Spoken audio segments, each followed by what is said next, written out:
All right, take two, pilgrimage and sacred sites with Shifu Samuel, Qigong teacher. Let's see if we can get this to go live. Let me invite some friends first. No, I don't want to tag people. All right, invite some people.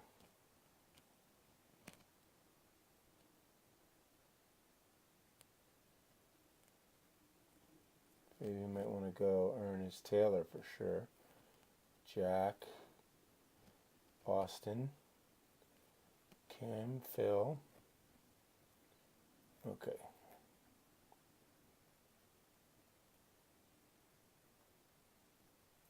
All right, Samuel, let's see if we can. It's not giving me the option to bring you on, Samuel, so we may just be out of luck tonight, technology wise. Let's see. Yep. So, again, guys, I apologize. Just having some technical challenges, and I'm not sure what's going on, but I was going to be bringing on a good friend and someone that I admire greatly, who is a fellow Qigong teacher named Samuel Barnes. And I'm just going to make a quick announcement since it looks like the technology is not going to work out for us tonight. Samuel is lining up a trip this summer that's going to be incredible. I'm still considering whether or not I'm going to go on it, and he is going to be taking a group of people on a sacred journey to Tibet and Mount Kailash, where if you look at the picture that I posted tonight on my timeline, there's a body of evidence that it's possible that maybe Jesus traveled along the Silk Road into the Far East on a pilgrimage of his own to travel to study. And Samuel is going to be leading this incredible trip on a pilgrimage around Mount Kailash, and then after that to the Kunlun Mountains, and then through China, all the while learning and practicing. Yes, Damon, I did ask him to request to join. There's no option for him to join because of some technical issue. There's no way to add him because he just doesn't have that option by his name. So it has something to do with the tech on his side, whether the Facebook's not updated or whatever. So anyway, I invite you guys to check that out. And tonight we were going to talk about the power of pilgrimage, which a lot of times is associated with religious pilgrimage. The reality is anytime we leave our home and travel out into the world beyond what's usually normally known to us, just that in of itself is a super powerful practice to break down all of our habits and all of the stimulus response anchors that have us behaving the same way over and over again. You know, just like we know that how we arrange our space, it affects our energy, affects our attitude. A lot of our addictions and addictive patterns come because of triggers in our environment. And it's even in neurolinguistic programming, which is what Tony Robbins uses. It's often understood that, you know, fights can happen around the same time. All right, Samuel, let's see if we can get you in here with us.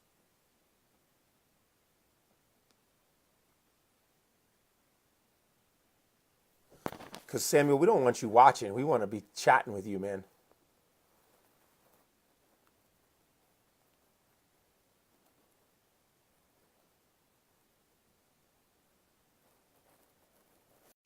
All right, Samuel, I'm bringing you on. Hopefully we're going to get lucky this time with the technology. Let's see what happens here.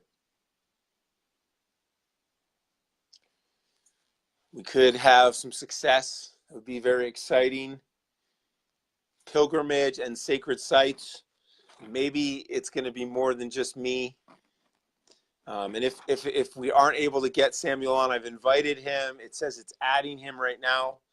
He's an incredible Qigong teacher, has a lot of wisdom and a lot of really refined energy, and teaches in the LA area. All right, it's saying adding, but no Samuel. Sometimes hard to get these ancient mystics into the modern technology formats. It's not their wheelhouse. So patience. All right, well, while it's saying that it's adding him, let's see if he pops in right here.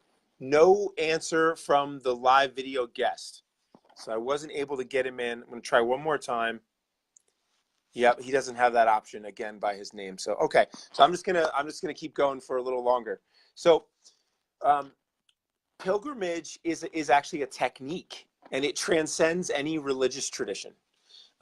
There are many writers in history, naturalists in America, that spoke about how powerful it was to go into nature and to disconnect from all of our normal habits and routines. And so pilgrimage is just really powerful. And a lot of times when we think we're too busy to take a pilgrimage, when we think we're too busy to leave our ordinary world, that's actually when we need it the most. And during that travel and during that separation from our normal world, that's when we will come into contact with helpful people. We'll come into contact with new environments that open our mind and our neural network to new ideas and new possibilities. Now, combine a pilgrimage with a sacred site. Now, from the balcony level, any site can be sacred. Every place on the earth is sacred and can be sacred, because it just matters where we come from within ourselves. And yet, even with the rational mind, there are certain places on this planet that are truly sacred, and we'll define that. So what do we mean by sacred? Well, you might have heard of ley lines or earth lines.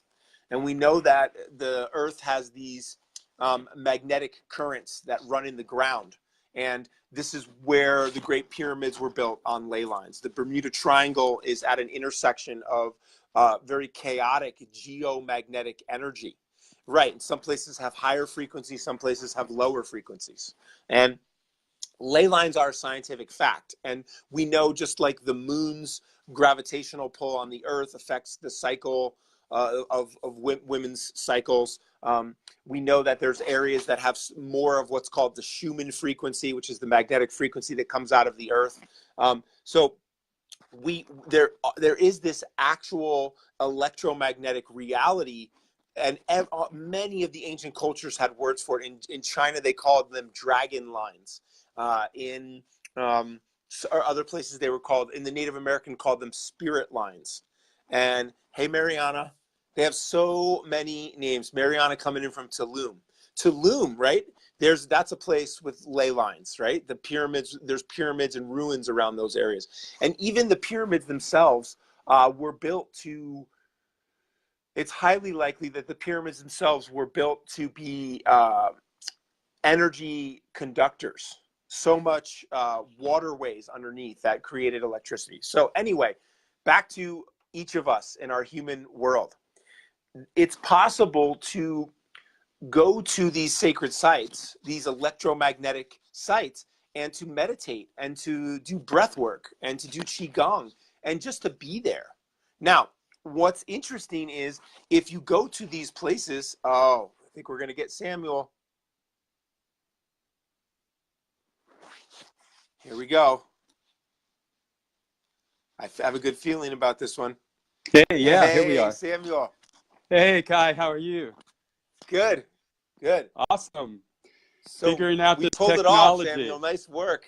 First time. I'm thrilled. Yeah. I'm actually thrilled to be here. So glad we're connecting. Oh, it's so good to see you, Samuel. So kind of giving them a brief, trying to keep these 14, now 16 people entertained, Samuel, while we were waiting for the real talent to get here. So, Ah, so Samuel, right off very the bat, kind. just quick, tell them a little bit about how you got into practicing the Eastern arts. Can you just give us a quick little background on you? Yeah, I was a football player at San Diego State, didn't go pro, looking for something to do, and right away shows up this great teacher, and all I wanted to learn was fight and be competitive in business. And this teacher said, sure, I'll teach you to fight, but you also have to learn to meditate. You'll have to learn to heal yourself from your fighting. You have to learn how to stay in alignment. And so I go, oh, sure, I'll do that. Let's just learn to fight first. And so, long story short, here I am. This is all I do, is Oh, this. Yeah, I yeah. mean, Samuel, I was just working with a guy named Jim House this weekend, and laying out the foundations of the Pathway of Power book. And as I'm hearing you tell your story, I'm just thinking, what a great book you've got in you about how you got into all this and the people you've worked with. So let's jump to, tell me some of the most miraculous things you've seen as you've been practicing and teaching Qigong and Tai Chi and, fascial repatterning. Tell me one or two of the most miraculous, mysterious things you've seen in your lifetime. Well, the most miraculous, mysterious things I've seen has been in the invisible in meditation in power spots. Okay. And I was telling this story just the other day. And I was in Egypt, and I was with 126 spiritual folks going up and down the Nile. We've been grinding it in all the spiritual sites, and it was the last day. We were in the King's Chamber. All 126 of us went up into the King's Chamber of the Central Pyramid. And when we came out of that, a great experience, we were on the bus, and there was this one girl that was on the whole trip. She was sitting right behind me. She's the first one that would go into every tomb ever. She'd lead everybody in. And she reaches over on my shoulder and she goes, "Hey, Samuel, you want to go see Osiris's tomb?" And I go, "I don't know. I'm thinking about going back to the hotel and jumping in that pool because I was dirty." And she goes, "You have to make your decision." And so we went up a little bit further, and the bus stopped. The guy was going to meet her to take her to this particular area. She goes, "Come on, Samuel, let's go." And I go, "Okay, let's go." So long story short, we went into this little gate that was in a rock between the Sphinx and the large pyramid. And we went in, and she had the flashlight. The guy closed the gate, locked us in, and she goes, "Hey, Samuel, come on." And I go, "Where are we going?" She goes, "Down this ladder." We went down this ladder. We went over 100 feet down. It started to get dark. And then she goes, "Samuel, come on." There was another ladder. We went down another 100 feet. And I go, "Who is this chick?" I go, "Whoa, this is just, it's talk about Indiana Jones, right?" Yeah. The fear's bubbling up. And then she goes, "Come on, Samuel." Another ladder, down another 100 feet. We're down in the depth, 300 feet below the desert of Egypt, between the large pyramid and the Sphinx. In this area, it was so quiet. It was so amazing. And she goes, "Come on, Samuel, let's go." And I started following her along in this tunnel. And all of a sudden, here was this water. Osiris's tomb is supposed to be in a lake. That's how it's legend. And she starts walking across this water. She has the flashlight, and she knew where the stones were, I guess, in the water. I started following her into this huge chamber, and there was this humongous esophagus in the center of this lake, and it was open. And we went up, and I looked in, and of course it was empty. And then I took the lead, and I go, "Let me see your flashlight." And she handed it to me. We crawled up on top of the esophagus, went into a cross-legged position, and I said, "We'll see in a little while," and clicked off the light. And we meditated. Most profound experience. I'll write a book about what went on there. It was amazing. And then all of a sudden we hear, "Hey." So she apparently had scheduled this guy to come back an hour later. And we could barely hear him. He must have been yelling at the top of his lungs. And so I clicked it on. We both looked at each other. We did not say a word. And she got off. I got off. We didn't say a word. We walked across the water, crawled up the ladders, went out, went back to the hotel, didn't say a word to anybody, jumped into the water, said goodbye next day. And that was one of the most profound experiences that I've ever had. Wow. Wow. Yeah, so I thank you for sharing that story. That's like right out of an Indiana Jones movie. And I also appreciate that you're leaving it for all of us to fill in what happened in that mysterious experience, because so many times those experiences are beyond words.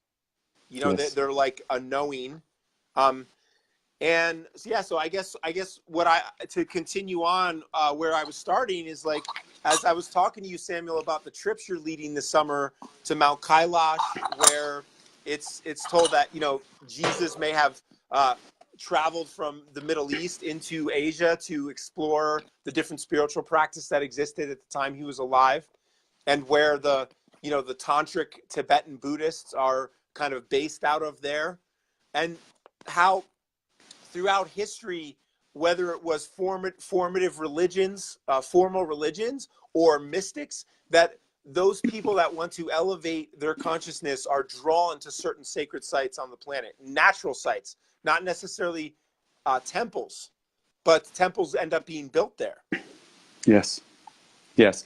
Power spots. You and I have had conversations about this before.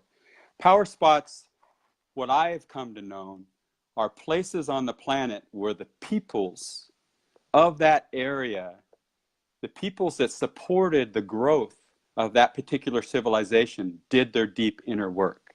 They could have been caves, temples, could be out in the country, but these peoples did their inner work there, and that inner work that's there for people that go there, that move right, that breathe right, that get in alignment with their minds, that energy is still there. It's like a nectar. And in these power spots are places where a person can really step into an expanded consciousness. If they're in this place where they want to jump into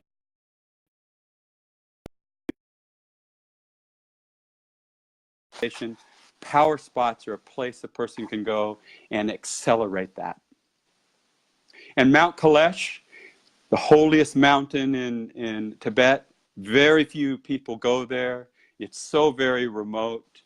And 4 major religions on this planet base it as their holiest mountain, from the Hindus with Shiva meditating in the center of Mount Kailash, to the Tibetan Buddhists, who realize that this is a holy mountain in a sense that if you trek around it, and their belief is if you trek around it, the Tibetan Buddhists, you take lifetimes of karma out of your life in your present experience. And of course, the Jains were there. One of their leaders was first enlightened there, and then the Bon. And this is why I'm going there. This is why it's a pilgrimage for me, because the Bon, the Shamatic tribe that was on the plateau of Tibet for thousands of years before the Buddhists came, they actually co-inhabited the plateau with the peoples that were in the mountains. And in the Kunlun Mountains on the north side of the Tibetan plateau is where the Taoists were. They had their monasteries there. That's where China officially starts. And these Taoists were interacting with these Bon for over 1,200 years before even known time has come with Taoist, which is like in the 500 BC with Lao Tzu and on earlier than that. And so this cohabitation between them is very interesting to me, because my meditation practice, the origins all point towards it comes from the Taoist in the Kunlun Mountains. So when I found out about the Bon, I knew I needed to go and find out more about them. And so what I did is I started training with one of the Bon masters in the last couple of years that are alive and really thriving here in the United States, and went to his most advanced meditation, was able to get into a weekend where he was teaching the 3rd year of his Dogen practice. And so grateful that they let me in. And when he started teaching, I went, this is the same stuff that I do, that I was taught. And so when I had conversations with him, we were both very interested in what each of us were doing. And then that all pointed towards going to Mount Kailash, because around Mount Kailash is where the Bon rose up as a people. And this is the origin spot where these peoples did all their deepest work and anchored their civilization before the Buddhists came. And then when the Buddhists came, why Tibetan Buddhism is so different than other Buddhism is because of the Bon influence. The visualization, the light work, the chanting, so different than the other Buddhist traditions. So that's why I'm going there. I'm going there to, take a group of people want to go and rise up to their highest realization, but go there, it's personal for me to just go there and sit in the caves above the Bon monastery that we're going to visit. And in those caves, they have fireplaces in the caves with no chimneys. And so that indicated they weren't permanent residents. And these caves are above the monastery, and it's where they had their own kumbhalaya, these bone shaman, these bone medicine men and medicine women, and they would gather there and do their work. Well, I'm going to go sit in those caves, and I hope some of you guys will come too. Yeah. Yes, I love it. I love it. So. I mean, this is so powerful to bring together the pilgrimage, to have your guidance and teachings to create a context for the practices, and then to be doing those practices in a place that's not only environmentally set up to entrain our brainwaves to deepen our consciousness, but it's also a place that has a collective field of consciousness that goes back thousands of years, where people have been cultivating, one generation on top of another. So I am so excited for you, and you're going to get me so excited. I'm going to end up coming on the trip with you. Oh, it would be awesome if you came and had your presence there. If you came, I would take more people. As I've mentioned before, I'm only taking 6 people, but if I have another anchoring consciousness there, we can take more people. And this particular journey, I mean, this is the ultimate pilgrimage for many folks, those 4 major religions.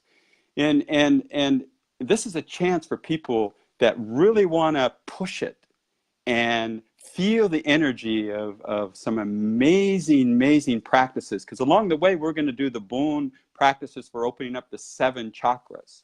It's a yoga practice. And then we're going to do Bone Tumo breathing. And they have their approach to that. And we're going to also, along the way, in the mornings and in the evenings, maybe a half an hour at lunch, after we're touring and stuff, we'll also do a broad prescription set of Qigong that's old and has all the lineages of all the masters that put their whole heart and soul into this set of Qigong that allows for it to broadly move through all 12 meridians, all 8 extraordinary channels, all the fascia, the 80,000 plus nadis if you come from the Ayurveda medicine tradition, and it rotor-rooters the body. And people along the trip, if they come along, practice this simple broad prescription set of Qigong, then they can move through and test at the end and be certified to teach it. Beautiful. So pilgrimage, personal growth, self-healing, and even certification if people want that. Absolutely. That's awesome. And go ahead. Well, some people are already asking, where can they go to find out about your trip? I'll put on the links a link to the website for the trip. Now, this trip is the first trip of 3 trips in a row. This is a 14-day trip. I'm actually going for 3 trips in a row, or 39 days. The next trip starts after Mount Kailash and goes from Lhasa to the Kunlun Mountains, where all of this action was happening with the Taoists. This will be my 3rd time there. We're going to go to the temples that my teachers told me, don't go, Samuel, wild west of China. Don't go. Nobody goes there. And of course, that inspired me to go, and found the temples. And they were very aloof. The Taoists that were there were very aloof because they don't trust the government much. And by this 3rd trip, I found where the major temple complex is, and we're going to be going there. Then we're going to Mount Ermei Mountain and Chongqing Mountain in Chengdu area. And that'll end that trip, which is about 15 days. Mm-hmm. And then we start right away another trip. We jump onto a cruise boat in Chongqing, and we go down through the Three Gorges Dam area, or the scenic area, and we start a Qigong healing certification cruise, where we're going through and learning how to emit Qi and do a particular technique that was taught to me in the 80s that I'm trying to bring out in a broader session for people. And then after 5 days there, then we go up to the Wudong Mountain, and we spend 5 days there, halfway up the mountain, and finish up the trip. So 39 days along. In fact, 2 years ago, I did the same trip except for Mount Kailash, and we had 7 people did all 39 days. So people can Wow. drop in when they want on the trip. And so we can send all 3 links to the people to see if, where they're interested in coming. But the Mount Kalesh trip is Yeah. This is something to really understand when it comes, say, the Hindu tradition. Patanjali, right, wrote the Yoga Sutras. And Patanjali wrote this: when you are inspired by some great purpose, some extraordinary project, all your thoughts break their bonds. Your mind transcends limitations. Your consciousness expands in every direction. And you find yourself to be in a new, great, and wonderful world where dormant forces, faculties, and talents become alive. And you discover yourself to be a greater person by far than you ever dreamed yourself to be. That's what this trip will do for a person. I've been doing these trips, traveling to power spots, since 1988, when I went to Cancun with a buddy of mine, Club Med, and we did a heathenistic thing for a couple days, and then there was this DC-3 trip, a DC-3, you know the old DC-3s, the workhorse of World War II, a trip to go to this place called Chichen Itza. I go, oh, wow, let's go. So we went to Chichen Itza, went up on top of the pyramid, started doing Tai Chi, and boom! My third eye busted open. I've been training and meditating in the Taoist tradition for, 88, so for 81, about 7 years, but then it just busted open there. And ever since then, every time I travel anywhere in the world, if it's for myself or with my family, I always go to power spots, where there's power spots, so that I can tap into the energy there. And that energy fills up and fuels me, inspires me to take that next step into my next greatest yet to be. So Mount Kalesh, I think this is the ultimate one. I'm 60 years old now. Everything's guided me there over the last 3 or 4 years. You know, first going to China when they told me, first going to Kuling Mountains when they told me I shouldn't go, then hearing about the Bon, and then going to China again, not getting to go to the Taoist temples in the Kuling Mountains because it started to rain and we had a bus. So this time we're going to the Kuling Mountains on the second trip, and I organized 4-wheel drives. Nothing's going to hold us back from getting to those final temple complexes. Yeah. So Yes, Samuel, I just want to hop in here because, you know, for those of you that aren't familiar with the history, and even for those of you that do know it, you know, what happened, there was a long time exchange between the yogic tradition, the Chinese shamanic traditions, and the Chinese, you know, and the Buddhist, and all of them were meeting every year. And it was this tradition of bringing your best practices and presenting them almost in a competitive style. Like, oh, my yogic practices are better than your Qigong practices. And it was this sense of friendly competition.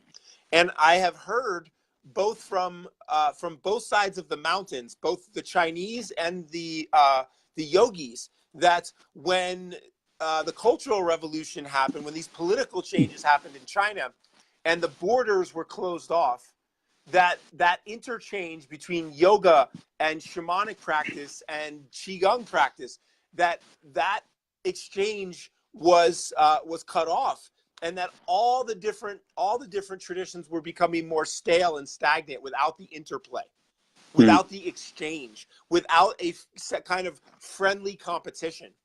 And so the Bon, who are this indigenous shamanic tradition, and all of the original Taoist practice came from the shamanic traditions. I mean, Taoism is an innately shamanic tradition that only later became a philosophy, and then even later a religion.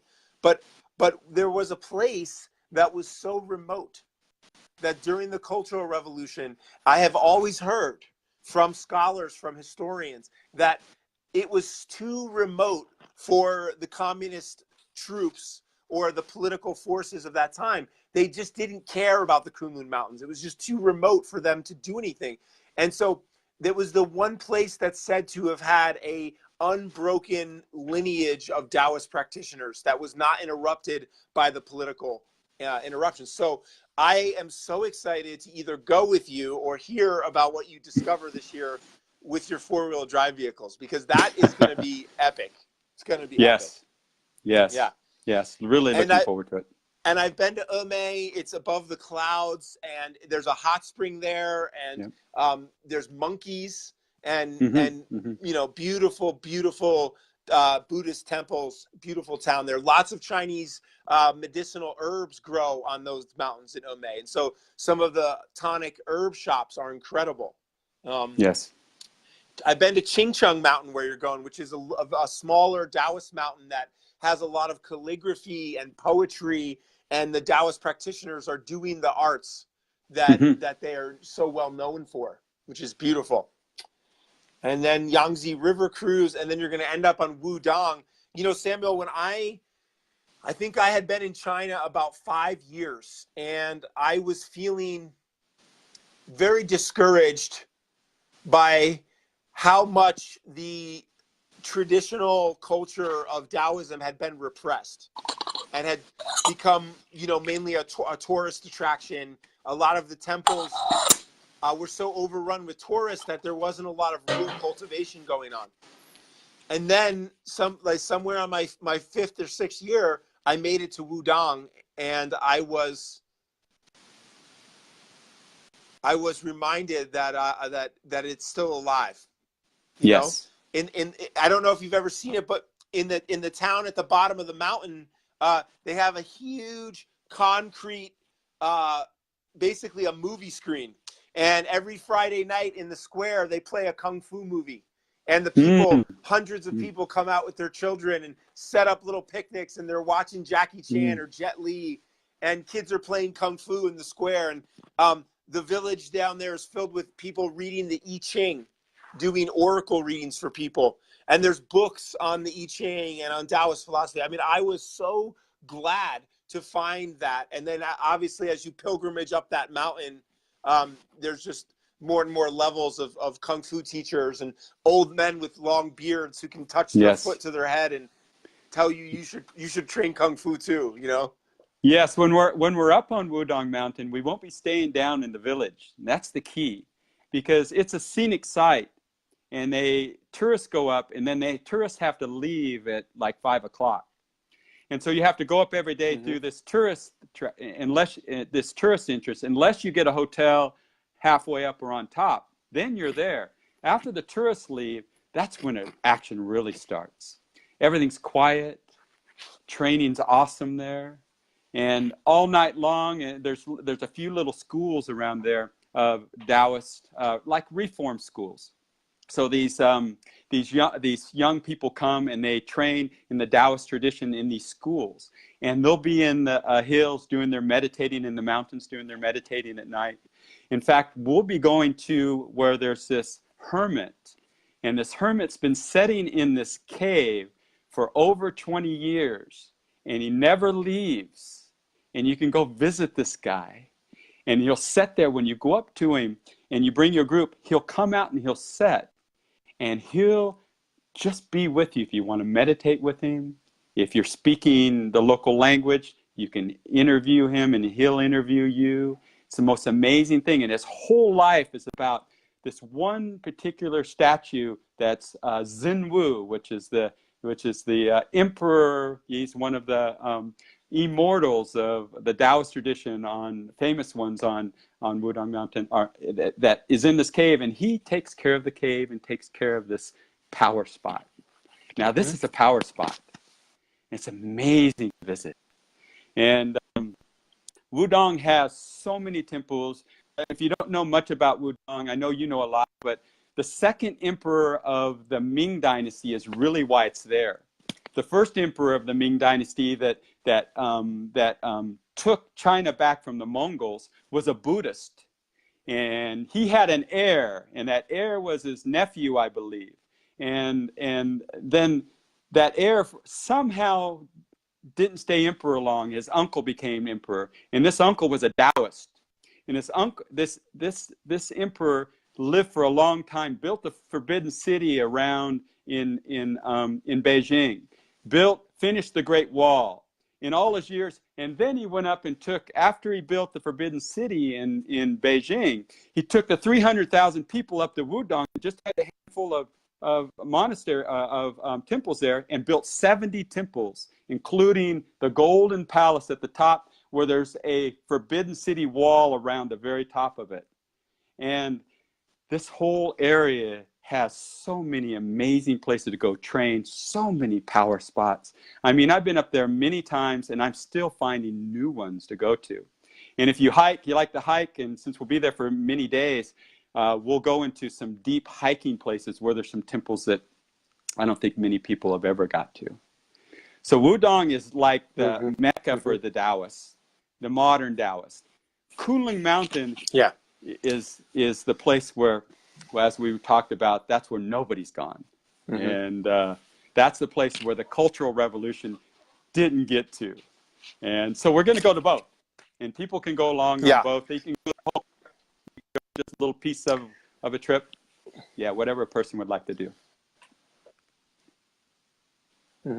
I just want to say that like it's so rare to go to China and to be able to be with someone like yourself, Samuel, and dive beyond the veil of the tourist scene into these ancient practices and not have to wade through all of the bullshit and all of the stuff that's on top. Because I know for me, it took me years to get through the layers until I started to find some of the real deal stuff. And so it can't be overstated what a value it is to be able to, if someone's the right fit for this trip, to be able to go there and to study and to come back with certification and with ownership of these practices, as well as inspiration and activation from the power spots themselves that will change an entire lifetime. Really Absolutely. Profound medicine. Yeah, and you know, Kai, how you marketed this Facebook Live today with Jesus on the cover and Mount Kalesh in the back. Now, that's some potent, deep layered visualization. Tell me a little bit about that. You know a lot about this. Your upbringing is Christian. You've done some research on this, right? Tell me a little bit about that. I mean, I know you're interviewing me. There was a German anthropologist who was studying Tibetan religion, and he kept comparing the doctrine and the spiritual principles to Christianity, because that's what he had as his own background.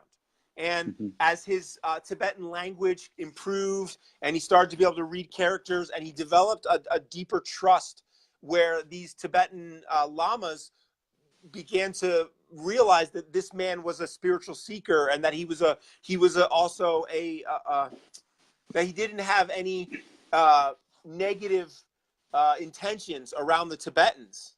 And so what they did is they went and they got a text, and they gave him this text to look at that was about a saint that they called Saint Isa. And this saint came from the Middle East to the Far East, and the Tibetans were blown away by that saint's level of cultivation. And as they started to compare apples and oranges, they started to realize that actually, this saint was there to learn from their meditation techniques and their yogic and their breathing practices, and they were also learning from him. And he said, "Oh, interesting." And then they said they dropped the bomb on this poor German anthropologist. Said, "Yeah, that's Jesus, buddy. That is the same guy that you're talking about." So as an academic scholar, he checked the dates of the script. He translated it, and then since then, several people have written books that are somewhere around what's called the lost years of Jesus. Now, I'm not attached to whether that actually happened or not. It's fascinating to me. I just know that historically, with the Silk Road at that time, it's more than likely that when Jesus doesn't show up anywhere in the Bible from 13 to 30 years old, there's no mention of him after 13 and before he shows back up at 30. It's highly likely that he was traveling, that otherwise there would have been some significant things in his life. So anyway, regardless, Kailash holds a special place in my heart. And that picture that I used is an artist who used to live in Santa Cruz, California. And a big shout out to him. His name, I believe, is Bruce Harmon. Incredible artwork. And that was, I don't know if that came from his own spiritual search, but it really says a lot. Like, what if we were to believe that there is a potential for all the different religious traditions to share their practices in the same way that the Taoists and the Buddhists and the Bon did in ancient times, and that you are bringing back into the forefront. I mean, that's just exciting. That is exciting, isn't it? Imagine being on above the Bon Monastery around Mount Kailash in those caves where Jesus might have sat too, with the Bon, exchanging ideas. So inspiring for me. Talking to you about that, Kai, and our interactions before this Facebook Live has even inspired me even more. Because being able to set and go to these places and sit in the caves or just be in the energy is such an amazing thing to do. And I'm just so grateful that I've been able to do this. I'm grateful that we're talking about it. I'm grateful people are listening to us. And if a person doesn't go on this trip, I mean, think about where a person can go, or an individual that inspires them, where they can go, and then just go into the silence and maybe do some Tai Chi or Qigong. Stop and become still with your mind. Let it be open. Let the spaciousness just be every bit of your consciousness, and watch what shows up. It's amazing what shows up. I mean, these energies, because as we know, everything's energies. These energies that these people were working with are still here, still changing and flowing. It's like a smoke, constantly smoking. And going on power spot trips is really, really a growing experience, a really powerful experience. And when you come back, you're not the same. You're much more rooted and deeper, more expanded, more conscious, more aligned with your highest desires, instead of just being conditioned like so many of us are in this world, and letting that go of that conditioning. And invite you guys to come, people that are listening. Would be an honor to guide you guys and to travel with you and to train with you and to just be in these spots. Love it, Samuel. Thank you so much. And I just like to wrap this up with a little bow, which is that there is an idea that there is a grid of energy around this planet, and sometimes it's called the Buddhic grid or the Christ consciousness grid.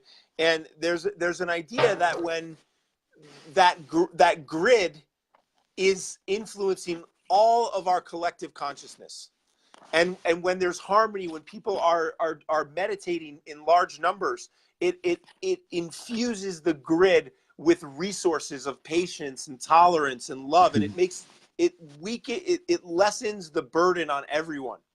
Now, that grid is believed to be held up by these power spots, by certain mountains, by certain groups of people praying. For example, the Native Americans do a sun dance where they insert a special pole or tree in the earth, and they pray and dance around it for days.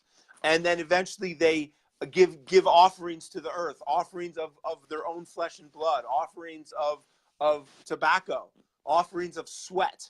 And they believe that they are asking the earth to keep the grid alive so that humanity can continue to evolve on this planet without killing each other. And so one of the places that this becomes full circle is that I believe that when we go to these places, and not just as a tourist, but as a practitioner, and we do cultivation practices, and we offer the bounty of our hearts, our gratitude, the group energy that Samuel will be building. We offer that to the planet. That offering and that cultivation is multiplied many, many times at a sacred site. And so literally this pilgrimage could not only be something you do for yourself, it could be something you do for the entire planet. Absolutely. And I just want to put that out there. What a beautiful possibility that is. Yes, and you know, you touched on something I think it's so very important for people to realize. Anywhere, anytime, to be grateful. Gratitude is a very high spiritual technology of transformation and consummation. In fact, Plato said about gratitude in 300 BC plus BC. You know, Plato was Socrates' student. Plato was Aristotle's teacher. And he was this aristocratic scribe, came from a good family. And he wrote about gratitude. He said that a grateful mind is a great mind that eventually attracts to it great things. And great things are your highest desires. How does it do it?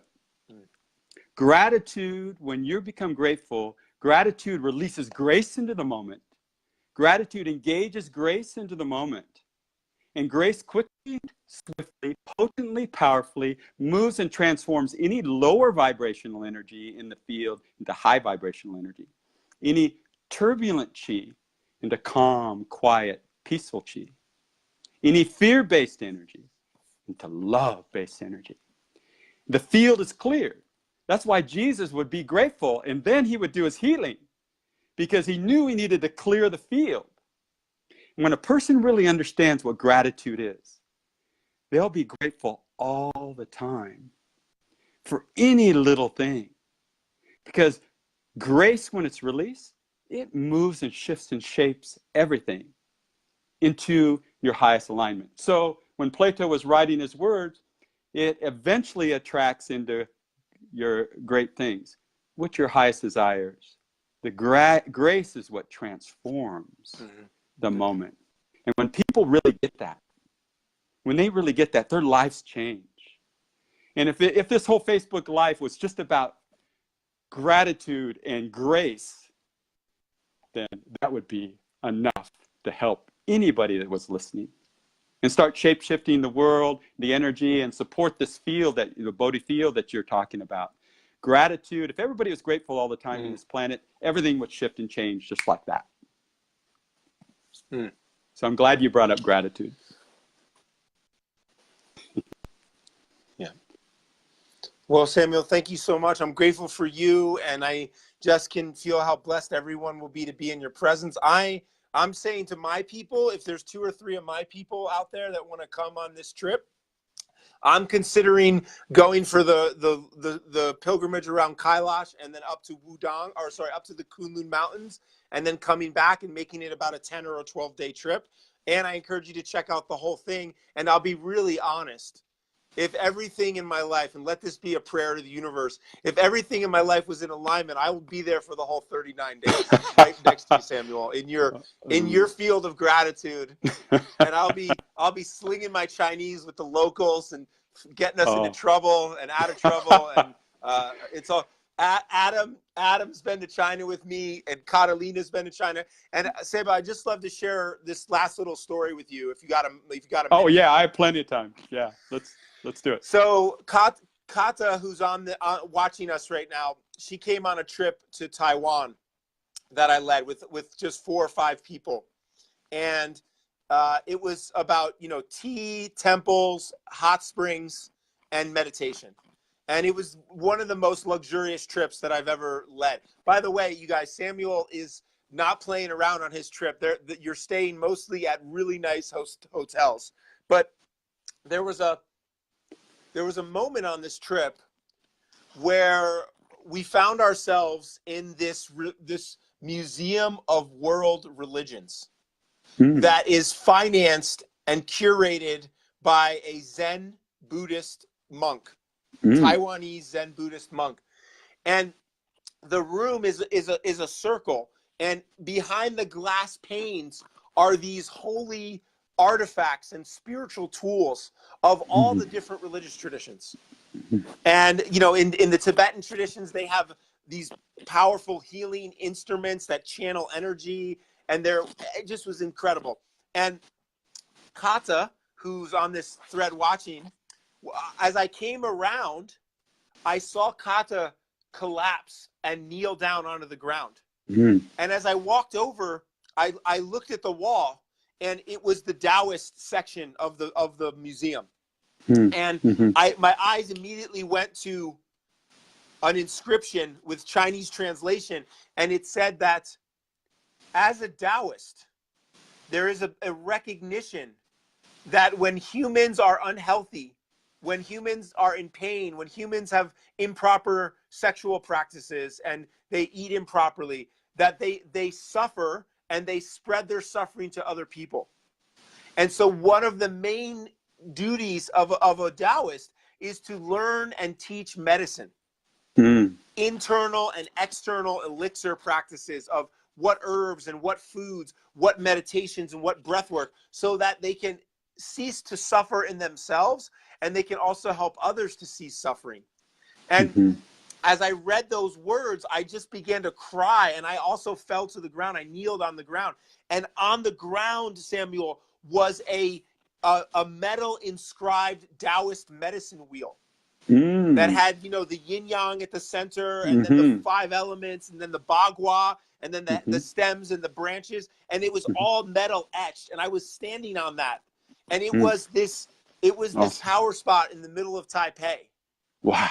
And so I just want to thank you, Samuel, for being one of those good Taoist practitioners who has really diminished suffering in himself and now shares the diminishment of suffering with others through practical, rational, logical practices that anyone can train in. And I just think that's such the beauty of the Taoist tradition, in my opinion. So thank you so much. Beautiful. You're welcome. You're welcome. Beautiful, Kai. That's a beautiful story. Awesome. Can I share one power object I brought back from my last trip? Do you guys have time? Are you going to show it to us? Yeah, I'm going to get it right over here. Hold on. Get it. Oh, come on. Show and tell. Come on. Show and tell, baby. Hell yeah. Hey, Jason, we are talking about the China trip this summer, brother. And I'm considering going for 10 days to Mount Kailash pilgrimage, which will be a trek that we got to train for, and then to the Kunlun Mountains, which I know you're familiar with the myth and the legend. All right, Samuel, show it to us. So let me give you a little background. We were the last trip to Lhasa. We were at the Seri Monastery, and everybody was coming out, and there was this little group of shops. There was only one open. And they had these Tibetan singing bowls. Everybody wanted to buy one to take home, and there was this object there, and I was just drawn to this object, and this object was this. And I go, I don't smoke. What do I want one of these for? But it just, it just pulled me. So I set it back down because I don't smoke. And then I picked it up again, and I started looking, and I saw the dragons on the side. And I saw, looks like bone. And I saw this amazing power object, and I just couldn't let it go. I bought it. I didn't know what it was. And I had to just hold it. And I go to my other friends that were there, very sensitive guys. They held it, and they go, wow, this thing's powerful. And so I kept it, I put it back, and then we went out to the Samil Monastery, which is 80 clicks outside of Lhasa. The Samil Monastery is where Bodhisattva first brought Buddhism in, and the king of Tibet didn't want to upset the bone that were there that he was dealing with, and he let them have this monastery up there because he liked the Buddhism, because he wanted Buddhism to come in because it'd be more civilized, so to speak. And so there was this monastery we went out to where this first Buddhist monk came up. And when we were going through the monastery, we were going into a chamber. And the chamber was the chamber for the guardian Buddhist monks, the guardians, the warrior monks. And when we went into the chamber, they had these swords, they had these, everything. And then one of them had one of these in his hand. And I was blown away. So I kept it, I brought it back, and then I was working with the Bon. My second time working with him, second year. I went to him and I went up to him and I go, Tenzin, do you know what this is? And he looked at me and he goes, this is a trumpet. And this is what the Buddhists would call the spirits into the world. Amazing power object. So it sits right in my main training room here. It sits over on a Buddhist wood Buddha over there. And people that walk in, both barrels bless them as they come in. And it's the most amazing thing. So power spots have power objects. And this is the kind of stuff that we investigate. This is the kind of stuff that brings us to a different consciousness when we feel it, the energy of it. And the trip is going to be like that too. So Kai, thank you. Appreciate you having me on. Samuel, I have a challenge for you this year, is that you can learn how to play that instrument this year on the trip. So that you can come back and you can blow the trumpet for us. I would like to see that and hear that. Yeah. I will try. I had one of my students all right, already. Samuel. All right, we're done. Yeah. We better finish up. We could go all night long. No, we could. I mean, you might play it wrong and the demons will come. We better be careful. We better know what we're doing before we start playing the trumpet. All right? What I was telling you is that one of my students was here for a Qigong healing event maybe a year ago. And he was over there. He's a musician, Hollywood work stuff. And he saw it. It said over there. He grabbed it. He actually played it. And it makes these amazing sounds. So we've had somebody play it. It's a tough one to play. Wow. I don't think I can play it. Okay. But I'll give it a try. The portals to the other world didn't open up in your house? And No. Everything was fine. Okay. So, all right. So just you guys that are listening. So listen, if you're in my tribe, and you want to go, you might be interested in going for 10 days or 12 days to Kailash and the Kunlun Mountains, reach out to me on private message.